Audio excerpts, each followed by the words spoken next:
ఒక్కసారి ఈ వీడియో చూడండి.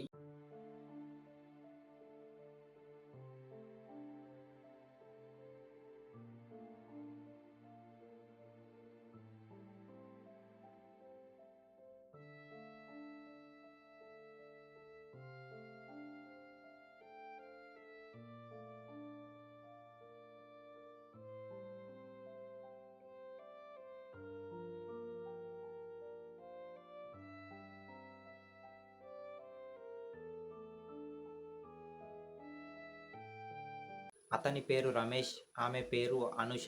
ప్రేమించి నువ్వు లేకుంటే నేను ఉండలేను, నువ్వు లేకపోతే నేను చచ్చిపోతా అని చెప్పి పెళ్లి చేసుకొని పెళ్ళైన 8 నెలలకి కొట్టి చంపిండు. వీళ్ళది వికారాబాద్ జిల్లా తాండూరు మండలం సైద్పూర్ విలేజ్. ఇలాంటి వీడియోలకైనా చాలా తక్కువ మంది యూట్యూబర్లు మాట్లాడతారు. అందులో నేను ఒకరిని, మీలో ఒకరిని. వాళ్ళు లవ్ మ్యారేజ్ చేసుకొని 8 మంత్స్ అవుతుంది. కట్నం కోసం ఆమెని కొట్టి చంపిండు. ఇలాంటోన్న మీరు నమ్మి పెళ్లి చేసుకుంటుంది, ఇలాంటోడితోట మీరు జీవితాంతం గడపాలనుకుంటుంది, ఇలాంటోన్న మీరు భాగస్వామిని చేసుకోవాలనుకుంటుంది. కట్నం కోసం పెళ్లి చేసుకుంటోడు ప్రేమించుడు ఎందుకు? కట్నం కోసం సంపేసేటోడు ఆమెతోటి జీవితాంతం ఉండాలనుకోవడం ఎందుకు? ఒక ఆడదానికి అన్నిటి చుక్క కారణమైన ఏ మగాడు బాగుపడేట్టు మన చరిత్రలో లేదు.